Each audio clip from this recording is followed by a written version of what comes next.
वह बाबा मुराद शाह जी नकोदर के एक बहुत बड़े घराने से थे।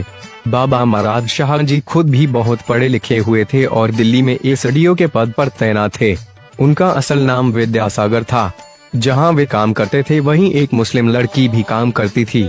बाबा जी को उस लड़की से रूहानी प्यार हो गया था।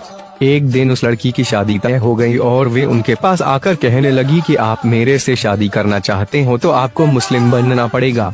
यह सुनकर बाबा जी ने वापस घर जाने का फैसला किया और वारिस शाह की हीर पढ़ते पढ़ते नकोदर पहुंच गए। वहां पर वे ऐसे ही एक दिन घर जा रहे थे तो रास्ते में उनको बाबा शेर शाह के दर्शन हुए। बाबा शेर शाह उन्हें आवाज लगाई कि विद्यासागर किधर जा रहे हो। बाबा जी ने सोचा कि यह आदमी कोई रूहानी ताकत वाला लगता है। फिर बाबा जी उनके पास चले गए। बाबा शेर शाह जी ने कहा कि तुम मुस्लिम बनना चाहते हो तो मुराद शाह के नाम से ही बनोगे। फिर शेर शाह जी ने उन्हें कहा कि जाओ अपने घर वालों से मिलकर आओ। बाबा जी घर जाकर सबसे मिलकर वापस शेर शाह जी के पास आकर रहने लगे और उनकी सेवा करने लगे।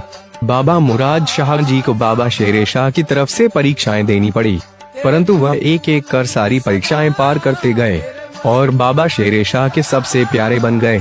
ऐसे ही चलता रहा। फिर एक दिन बाबा शेर शाह जी की बहू बेटा उन्हें वापस ले जाने के लिए आते रहे और बाबा जी ने कहा कि पहले विद्यासागर जी को पूछ लो। तब विद्यासागर जी कहते हैं कि यह आपके पिता है, मैं क्या कह सकता हूँ, आप इन्हें लेकर जाना चाहें तो जा सकते हैं। फिर जब गद्दी पर बैठने की बात आई तो बाबा शेर शाह जी ने एक से कहा कि तो उसने बोला मैं कबीलदार आदमी हूँ, आप ऐसा कीजिए कि विद्यासागर जी को ही कह दीजिए। तब विद्यासागर जी को यह पूछा तो उन्होंने कहा जैसे आप कहें मैं वैसे ही करूँगा, परंतु आप मुझे बहुत याद करोगे।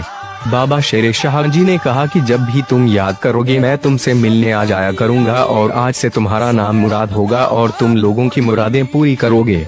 फिर बाबा मुराद शाह जी डेरे पर ही रहने लगे। बाबा जी हर समय हीर पढ़ते रहते थे। तो एक औरत वहां से रोटी का डिब्बा लेकर जा रही थी। बाबा जी उस औरत को डिब्बा ले जाते हुए देखते थे।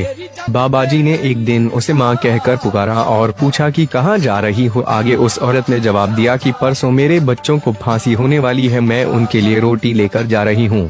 इस पर बाबा जी ने कहा कि वो तो बरी हो चुके हैं, तो उस औरत को लगा कि वो मजाक कर रहे हैं।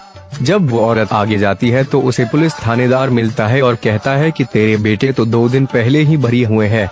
फिर वो औरत बाबा मुराद शाह जी के पास जाती है। बाबा जी उस औरत को अपनी माँ की तरह समझते थे। वो हर रोज डेरे पर आती और बाबा जी के लिए चाय लेकर आती तथा उनके गंदे कपड़े ले जाती और उन्हें साफ करके वापस डेरे पर दे जाती।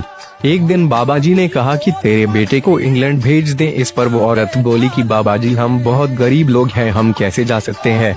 तब बाबा जी बोले मैंने आपको माँ कहा है, जाओ अपने बेटों को बोलो कि दिल्ली में जाकर एक आदमी को मिलो और वो बाहर चले जाएंगे। उसे औरत के दोनों बेटे दिल्ली जाकर उस आदमी से मिलते हैं और बाहर इंग्लैंड चले जाते हैं। ऐसे ही समय निकलता जाता है। बाबा मुराद शाह जी हमेशा नंगे पैर चलते थे। बाबा शेर शाह जी ने इन्हें कहा था कि जिस दिन तेरे पैरों में कांटा चुभेगा समझ लेना कि मैं इस दुनिया से चला गया हूँ।